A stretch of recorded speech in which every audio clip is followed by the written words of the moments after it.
The war is ever expanding, and people have a lot of opinions about this, that, and the third, and things that are going on. My name is Marine X, here to just talk about the Iran war, what the president just said about it.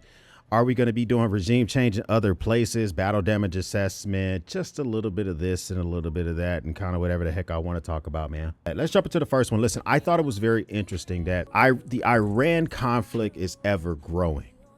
It is something that we are getting deeper into, and we're saying that we have to be a part of the new leadership. We're going to decide who it's going to be. We're not going to stop unless it's complete and total surrender.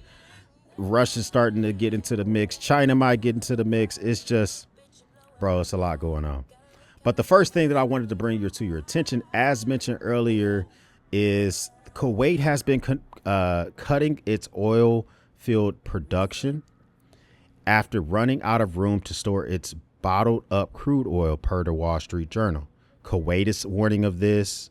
Saudi Arabia is warning of this. Kuwait is discussing limiting production to just what it needs to cover the domestic consumption, because they can't get their oil out of the Gulf. They can't get it through the Strait of Hormuz because those shipping companies don't want to take that risk. This is already starting to affect a lot of different stuff. Some things are going to take longer, but things we're seeing immediately, things that Americans notice immediately, is the cost of gas. Other things that are made with other things that are made with petroleum, we're going to notice those if this continues to go. And I'm going to talk about those later in this video. But I think that it is interesting when you have states such as Saudi Arabia, Qatar, Kuwait saying that, hey, listen, we normally pump out a lot of that oil, baby, but we're going to have to wrap it up, because normally we would go ahead and get it out the Gulf, but we don't have that ability right now. And while we have that, some countries that don't have the ability to pump the stuff out, we have some politicians who are just so nonchalant. We have some politicians who are just still so nonchalant when it comes to the death of Americans, casualties that we're taking, because they're so reflexively partisan. Now, this is Representative Carlos Jimenez. He is super safe. He probably would never be voted out of Congress. That's not even my goal by identifying a goofball statement like this. My goal is to say that when you're so reflexively partisan, or when you're so reflexively just want to put on your normal jersey, sometimes you miss the forest for the trees. And it is a possibility that you can, without even realizing it, affect everything that you have going on. All right, so listen to the statements that he made, which I thought were completely dumb, pretty stupid, and I think that he's missing the point when he makes stuff like this. Let me get your reaction, your assessment, first of all, of this operation in Iran after almost 1 week. I think it's going extremely well. Unfortunately, we lost six American fighting men and women, but outside of that, those are pretty light casualties, considering the scope of the operation. So I think the operation is going very, very well at this time. Now, that wasn't taken out of context. Like, outside of that, those are pretty light casualties. Let me just tell y'all something. Those, especially if you've never served, or if you have served, or if it's been a long time since you served, reflexively try not to put any type of hanger statement on any of your statements when you're talking about the casualties or loss of troops here in the United States, any of our troops, because it just doesn't hit right. Something else that doesn't hit right is when we're making this look like a video game. I mean, like, this is posted on the White House. Now, they are rage baiting a little bit. It is what it is. I'm talking about. They did a kill streak from Call of Duty. They did that yesterday. Now they have a wasted montage from GTA San Andreas. And it's just like, you guys want to ruffle some feathers and make people upset. But it does make it so that people who aren't really paying attention, when they see this type of video posted, and if something major were to happen, they weren't taking this serious the whole time. If they see our top leaders who have, sequences of freaking GTA San Andreas on top of us hitting real strikes on target, it makes it feel like a game. And so that's something I don't want us to completely fall into, because God forbid we were to lose a lot of troops, or we had a lot of casualties, or we had a strike on the homeland. People would maybe not take it as seriously as we could because of stuff like this. Okay, that's whack. Y'all did it multiple times. Whoever's a part of y'all social media team got to get a little bit more sauce. You got to get a little bit more sauce than that, because you can't just hit me with the same thing over and over. Okay, that's not going to work. We're seeing like damage beyond just physical structures. We're seeing that certain Gulf states are saying that they're going to have to bottle up production and just keep stuff in their own reserve. We are seeing that people are damaging the way that the American people view this by being nonchalant, whether it is politicians or it is the White House themselves, which I just think is unfortunate, because our troops are in the fight and they're doing a really good job, regardless if you wanted this war to start or not. I'm more of an America first type of guy. I'd rather not be spending, I think, $1 billion a day on this shit. But now that we're in it, bro, it is what it is. I want to support Admiral Bradley, who is the leader of the Sentcom forces. I want to support any of the troops there, with definitely always supporting them during their individual mission, all the way from the sailor who has to wake up and clean brass on a ship to Admiral Bradley himself, who has to make decisions that can put people in harm's way. Speaking of putting people in harm's way, here is allegedly, reportedly, at Kuwait's Ali Asaleen Air Base is on fire after Iranian missile and drone strike. And this is the thing that makes me draw pause a little bit, is because we see quite often that I'm seeing in some reports that Iran's missile capabilities and their launcher capabilities, rather, have been depleted to 86%. Then we're seeing stuff from Israel that says it's been depleted to 69%. Then we're seeing like they have underground stuff we don't even know about. And then we're seeing stuff like this on the news, which really says to me is that not only are we going to have to pay a lot of shit if we decide to rebuild our bases, but we're going to have to bring in so much more defense apparatus if we keep our stuff in these areas, because it is very vulnerable to these strikes, these medium range strikes where they don't have intercontinental ballistic missiles that can come all the way to America, but they can hit strikes that we have in the Middle East. Here's another reported strike, apparently at the Prince Sultan Air Base in Saudi Arabia. This is so close to the actual troops that took the video. Look how close it is. These are troops taking a video. I don't know if it's soldiers, Marines, who, but look at this.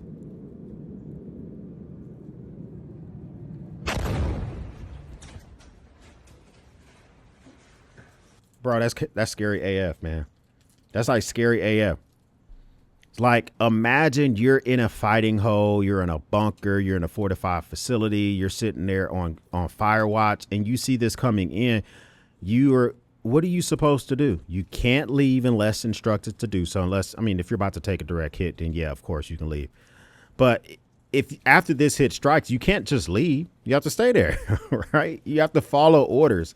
It is just a weird feeling to know that a Patriot missile was unable to take that out, that it just hit, it struck. And this is in Saudi Arabia, who's effing tired of having anything hit in their country, this is inviting them to come in more and more.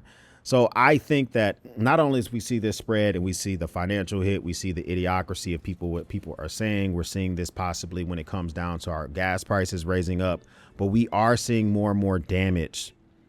We're seeing more damage to our facilities overseas. But even the damage overseas could be escalated because we're starting to have outside actors who may be jumping in and participating in this stuff. So this is an intelligence report that says that Russia is now starting to give intelligence to Iran. The United States has also received intelligence suggesting that China may be preparing to join the ongoing conflict in the Middle East, providing Iran with financial assistance, spare parts, and missile components.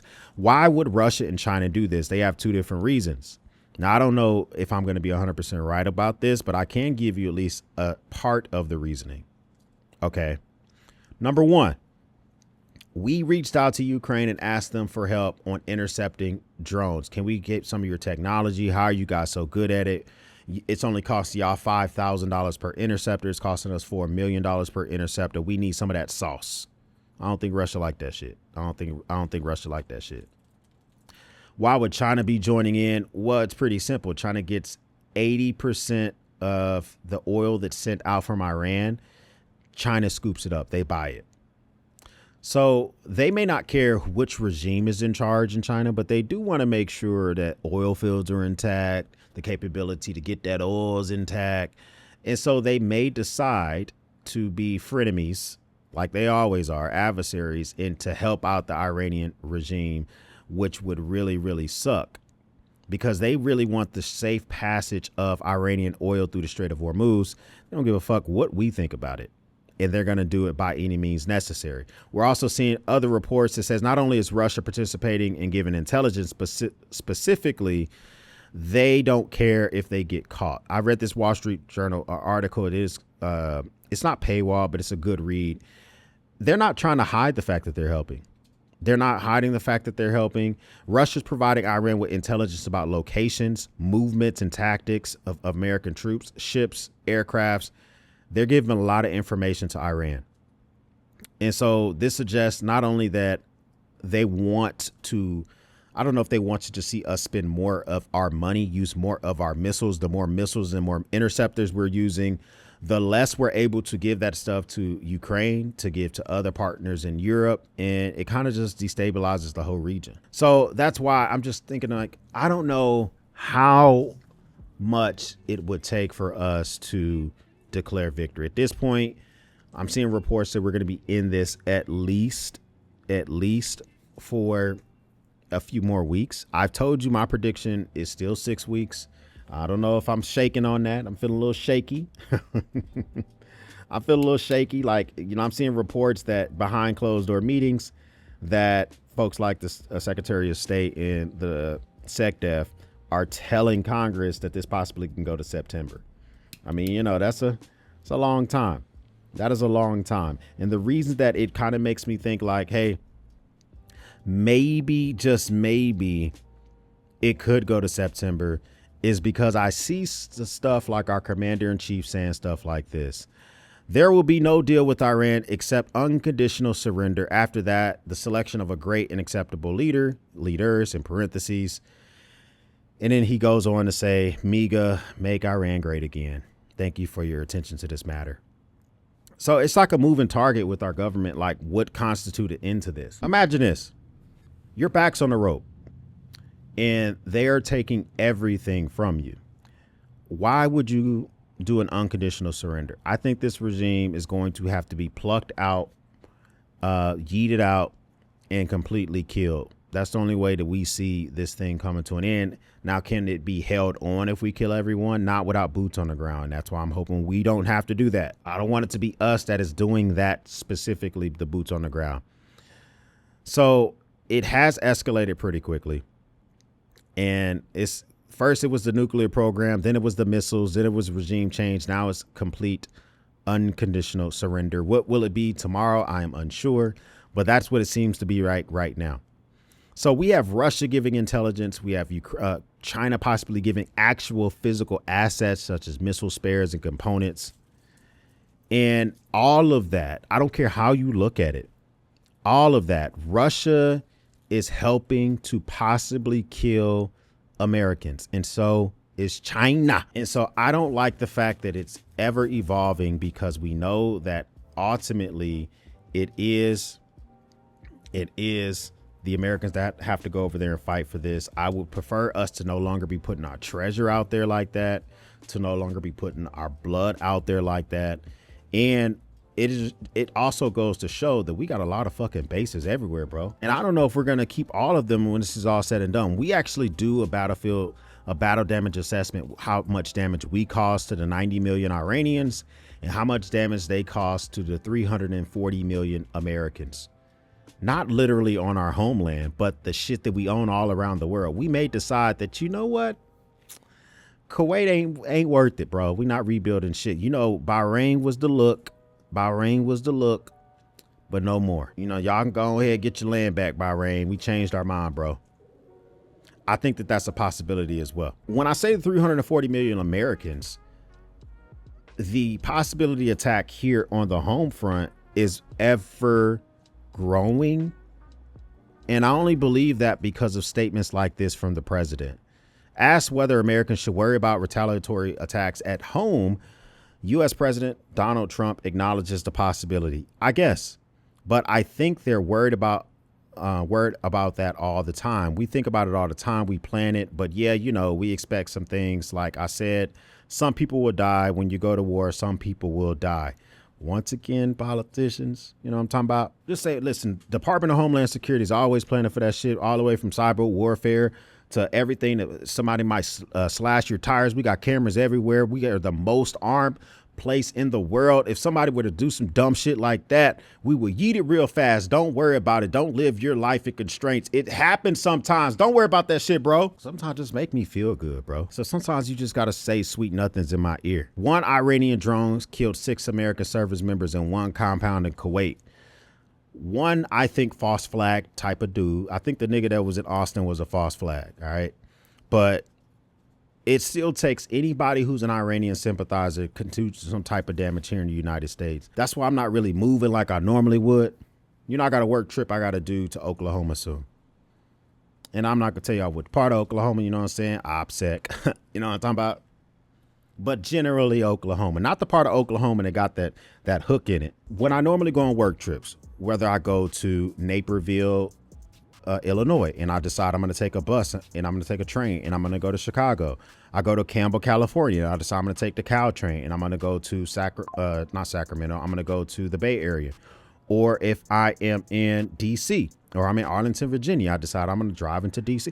Like, the way I move for the next few weeks is going to be different, but I'm going to be moving different. The reason I'm gonna move different is because I try to use my own brain housing group and not listen to goofballs like you see here with this CNN report. Taking a quick break for a coffee along the way. We've been driving for several hours. This dude is in Iran right now. He's in Iran with the permission of the Iranian government, and they're trying to lead you to believe that Iran is so peaceful. I ain't got to wear no goddamn bulletproof vest. I ain't got no, I don't have an IFAC. I'm not wearing a plate carrier. Man, listen, I'm going to drink my coffee when it's still hot. That's how safe Iran is. I'm not even going to let that shit cool down, bro. And this is what I mean. It can lull you into a sense of complacency. Like, man, it don't even look that bad in Iran, man. Let's turn up on Austin 6th Street. Ain't nothing going to happen. Iranians must not be that bad. They still filling up their 18-wheelers. I mean, the CNN reporter still got his quarter zip on. Is that a quarter zip? No, I think it's a full zip. You know what I'm saying? It must be good to go. There's a couple of things that we've noticed. Number one is that, first of all the shops are open. All the shops are really well stocked, even with fresh things like, for instance, fruits and vegetables. I mean, listen, these are the things that he's allowed to say, but being monitored by the Iranian government. You know what I'm talking about? But I believe it gives a sense of, well, the war must not be that bad. It's going to be in your high-pitched voice, just like, well, you know, the war must not be that bad. You know, I see CNN over there. He's drinking a flat white.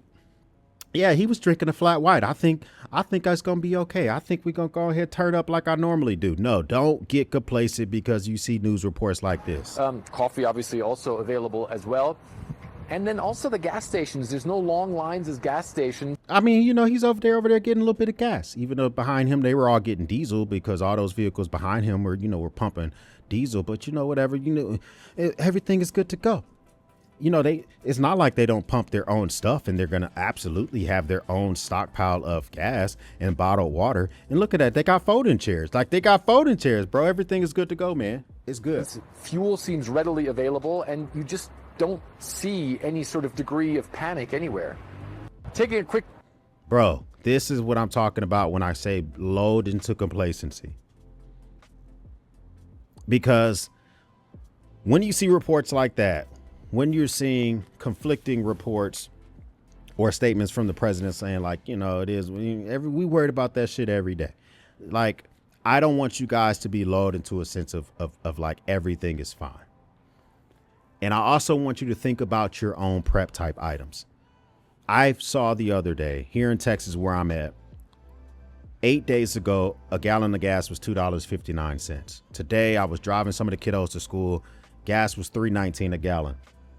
I went to go get the Mrs. X's oil change. They tried to upsell me on the cabin air filter and the engine air filter. That's a fucking scam. Listen, I don't care how not handy you are. You can change an engine air filter and a cabin air filter, okay? If you let one of those teenagers or early 20-something-year-olds who are working their first job, they're doing a good job, and you let them upsell you, I'm telling you, don't do it. Take your ass over to Napa, O'Reilly, AutoZone, whatever, and get that engine air filter. Get that cabin air filter. It's going to cost you less than 40 racks or $40, not 40 racks. Oh my God. Okay. But nonetheless, I noticed those little things just going out and about, right? You know, just noticing those new things just going out and about. But not only is gas rising, that's the first thing we Americans notice. There are other things that could be affected with the Strait of Hormuz being closed. There's other things. The components for fertilizer. You got to remember, 90% of our food in America, we make. We don't import it. Like places like Saudi Arabia, the Emiratis, Qatar, there are a lot of rich, bougie dudes. They don't grow shit. They import their food. But here in America, we grow a lot of shit. It's America. You know what I'm talking about? But the things we grow, a lot of it requires fertilizer. And a lot of these cattle farmers, they do sell fertilizer to some of our farms, but we import a lot of fertilizer so that we can grow the shit that we need. You know what I'm saying? Like we import a lot, and we could slowly see food prices going up if this war continues, especially if it continues until September. That doesn't feel very America first, bro. I don't know why. Other things that are made with petroleum that we don't even think about: plastics, ink, paint, shoe polish, nylons, roof shingles, novelty candy, cosmetics, candles, paper cups, wax, footballs, basketballs, asphalt, tires, crayons. There's so much stuff that is made with petroleum. And you know where that shit is made at? Fucking China. And if those factories can't get the petroleum that they need, the unfiltered or filtered or already whatever petroleum that they need, then the prices for manufacturing those type of goods go up. I know y'all know some more stuff that is made with petroleum. This is just some stuff I did on a quick search and verified that this is true. I just put some tires on Mrs. X car. I thought they were already too goddamn expensive. This is the cost of this war, not just the blood, which is the most important thing. We know of 6 right now, but also our pockets. We Americans are here trying to figure out, like, why is it costing me more ducats to do everything? And it will be that one person who doesn't even have a clue that we're at war, who's trying to figure out, like, well, you know what? I was about to go to the Cardi B concert, and girl, I could not figure out why my foundation went up by $6. Girl, your foundation went up by $6. It went up by $6. Not the foundation itself. It's the plastic around it, made with parts of petroleum. I want this to end sooner than later, because I'm not trying to have everything go up for that, man. So I think that the expansion is a thing that I'm worried about. Imperialism is something I don't want us doing. And I've seen folks already talking about it, but the expanding into Cuba is a thing that could possibly happen. We heard the president already spitting his bars about expanding into Cuba. And that stuff just made me feel a little nervous, baby. This is what he said to CNN's Dennis Bash just earlier today. He quickly turned to Cuba. He said, without being asked, Cuba is going to fall pretty soon, by the way, but Cuba is going to fall. They want to make a deal so badly. And I asked, how so? He said, they want to make a deal, so I'm going to put Marco over there, and we'll see how that works. But we're really focused on this one now, meaning Iran. We've got plenty of time on Cuba. So Cuba could be next, they say. This is what Dana Bash says completely about her conversation with the president. Just got off the phone with the president, where he rated the war so far a 12 out of 15. Well, no, he said a 12 or a 15 out of 10. He told me we're doing really well, better than anybody could have dreamed. Now, to be fair to the president, I'm going to be real with you, bro. Name me another time in history that a country with only air strikes degraded a country's navy this much, the regime this much, and the military overall this much. Like, name any other time.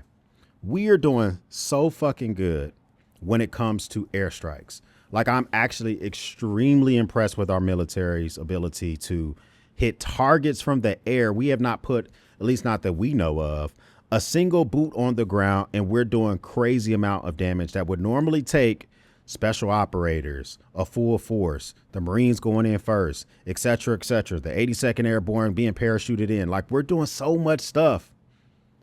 That just lets you know how far along our defense industrial complex have went. So if you want to know, like, how's the war going, just like literally strategically, like how well Admiral Bradley and Sentcom is doing, I agree with the president. 12 or 15 out of 10. I mean, bro, we making that shit happen. OK, but he goes on to say about Cuba. Cuba is gonna fall pretty soon.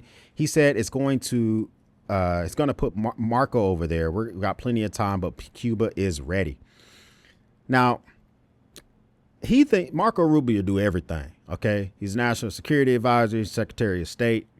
You know what I'm saying? He might be the next leader of Iran. He might be the next leader of Cuba. Like, Marco Rubio and his big ass ears, man, he got a lot of stuff that he's going to be able to do. He always got his ear to the ground. He knows the next thing he's going to be doing, bro. The president also went on to talk about gas prices. The president told me that's all right. It'll be short. It'll go down very, very quickly. Maybe, maybe not. Depends on how long this takes. Depends on if we're able to get more oil into the market from Venezuela, not just to us. The reason gas prices are going up is because these companies, BPs, the ConocoPhillips, all these, they see the ability to raise prices because of the lack of oil available to China. They can raise prices everywhere. There's a shortage to other countries. We can drill as much as our own oil as we want to. That doesn't affect the cost of a barrel of oil for refining it, distributing it, storing it, etc. He was also asked about other Gulf countries being hit. The president said that Iran made a terrible mistake when they attacked them, and what those and the other countries are doing is unbelievable. He's talking about some of the defense that they're doing. He also talked about on the next leader of Iran, which I thought was very interesting. It's going to be like it did in Venezuela. So what he's saying is that he wants to be involved on choosing the next leader in Venezuela. Then he goes on to talk about the Texas GOP race, which I'm not really interested in talking about. But the president is laying out the works of, like, everything's good, everything's great, everything's fine. You know what I'm talking about? But also from that conversation, Polymarket had the same thing. President Trump on gas prices, if they rise, they rise. Apparently yesterday in the White House, his I think his chief of staff, Susie Wild, was telling people to brainstorm on how to get gas prices to be lowered. Not go into Iran, sis. That's how we make the gas prices be lowered. Don't go into Iran, sis. But it's too late now. We've already eased sanctions on Russia so they can get more oil into the world to hopefully lower those prices. But it's a lot of things that could be done. One of them for us personally would have been just not going to goddamn. Not go there at all. So I think that overall, if we continue to spread, it can go all over the world. And I am nervous to say this statement, but I'm seeing so much stuff going on. It leads me to believe that the possibility of World War of the number 3 just becomes more and more likely. But it has been a lot of unfolding when it comes to Israel striking Beirut. Us sinking that vessel off of the coast of Sri Lanka. What that really says to me is that the possibility of this just going all over the world is something that is viable. Can anyone name Sri Lanka on a map? Anyone? Yeah, it's right here, right there off the coast of India, their own little country. I'm surprised they haven't been sucked up by India yet and said, you belong to us. This is Sri Lanka. The Iranian ships were leaving an exercise that was organized by the Indian Navy. They participated in that exercise. They got done with the exercise. They got on their ship. They began to go back into the Gulf or wherever the F they were going. And they were sunk off the coast of Sri Lanka. And then Sri Lanka went out and rescued more people that were stuck on that Iranian ship, which America didn't like. So we got all these conflicting things. We're drawing in so many different countries all over the place. And the crazy thing is We personally could have this thing expanding, and I don't want to see that. The possibility of this just getting bigger and bigger is something that doesn't need to happen. And that is what makes me nervous. Look at the world. Look at all the conflicts over the world right now and how they're affecting the United States. I mean, civil war in Myanmar. We have, of course, instability in Pakistan versus Afghanistan, Iran. Now we have stuff, of course, Ukraine and Russia has been going on for 4 years now. Just stuff all over the place. Expansion's a thing. I think that I'm nervous that our administration has got a taste. They just got a little bit of taste. You ever gave like, what type of animal you don't want to give the taste of like human blood? As they say, a grizzly bear. You ever seen that movie? Is it called The Edge? You ever seen that movie? Like, that movie itself had a grizzly bear that was possibly got his first taste of human blood. And for the rest of the movie, you know what I'm saying, Alec Baldwin, Anthony Hopkins, OGs, had to run from this bear because he got his first little taste. I think we got our first little taste of regime change with Venezuela. And I'm nervous that this will ever expand. Iran is on deck right now. Next could be Cuba. Even places that aren't technically like regime changey. And so I don't want to necessarily just continue to spend our money all over the place just because we see what it feels like and we like the way it feels. I don't think I'm about that life. Here's the thing. We already hit the Ukrainians up. We said we are trying to get some of your sauce when it comes to possibly being able to intercept some of these drones. And apparently we may already be doing it. I'm seeing some reports out there that are saying that, but I'm not sure what the validity of it is. Let's check this out real quick. To jam electronic a U.S.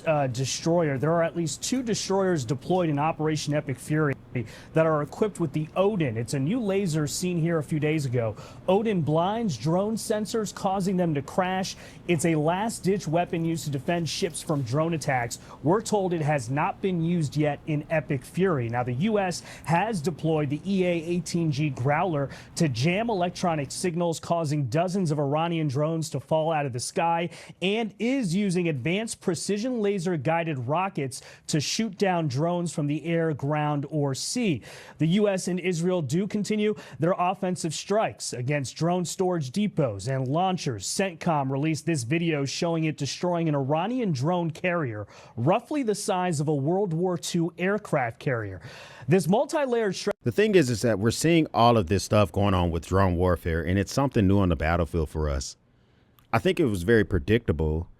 And I think that it could be something that we're going to assess in the future, something we could have prepared ourselves for better. It's been 4 years, Ukraine versus Russia. Clearly, for 4 years, Ukraine has developed the ability to better defend against drones. I think we could have engaged with them earlier. So I'm seeing here in this report that we're using lasers and we're taking out their drone carriers and we're doing stuff like that. But we want the ability to know that we are 100% able to defend against these drones. And the reason being, the biggest fear is, I hope we don't do this, but the biggest fear is if we were to put boots on the ground, which I really don't want us to do. I really don't want us to do that. But if we were, defending the physical troops on the ground from drones is a nightmare. And we do have technology that exists for that, stuff that we don't even know about. I guarantee it. But it still does not mean that we 100% want to not be ready for that. And so we see things that lead me to believe that we could possibly getting closer to the possibility of putting boots on the ground and having that drone defense is something we worry about. A story that popped up today drew a lot of pause for me. The U.S. Army abruptly canceled a major training exercise for the 82nd Airborne at Fort Bragg, fueling speculation that the Defense Department may use soldiers in ground combat and a range of mission opportunities. The 82nd Airborne, of course, they're elite, able to drop into areas behind enemy lines. But seeing that type of cancellation makes me draw pause. If I were to see any type of exercises canceled by the Marines, I would really have worries, because first to fight are we Marines. And if I starting to see stuff with the 82nd Airborne, Green Berets, different aspects like our Raiders rather, with the Marine Corps, or even just our 0311s that are a part of a normal battalion. If I see any type of exercises, joint exercises in the Caribbean, or a MU exercise, a Marine Expeditionary Unit exercise canceled all of a sudden, it would lead me to believe that there's a higher likelihood that the troops that are already in theater could possibly be put on the deck. And I don't want that shit. So seeing a story like this does make me think like, okay, listen, here we go again. Something else we need to concern ourselves with. And I don't want boots on the ground. I already don't want to be doing the war itself. But the fact that we have this whole issue with the possibility of canceling exercises and we don't know why is something that we need to concern ourselves with. So those are the big thing I'm worried about.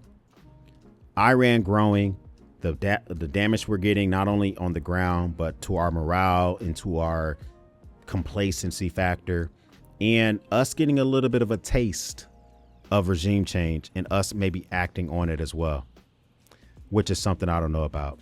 Here's something that kind of caught me by surprise. Condoleezza Rice was seen walking into the White House. Condoleezza Rice of the Bush era. She has been critical of President Trump in the past. And why would we need her expertise? Well, the Colin Powells of the world, the Dick Cheney of the world, who's dead, Bush, who has nothing, is not involved in this and all. They all had a lot of expertise when it came to engagement in the Middle East. It leads me to believe that this former Secretary of State from 2005 to 2009 was the national security advisor to President Bush, and she heavily shaped foreign policy during the Bush White House days. Don't get it confused that we're not going to use all the assets that we have. But we 100% want to make sure that we're able to do that. The last thing I wanted to bring up is I talked about damage. I talked about all that stuff, and I didn't really want to show this post, but I'm going to show it because this is what I mean by spending the money. Okay, not wanting to spend the money. So Iran hit an American Patriot missile in the UAE. No injuries reported. And these are allegedly photos of, I don't know if these are American assets or UAE assets. The reason I say that is just because we see things that look American-y doesn't mean we didn't just sell this shit to the Emiratis. Okay. So that's why I was hesitant to show this. But apparently we sent older Humvees where the doors are able to be removed. Those are normally not put in war.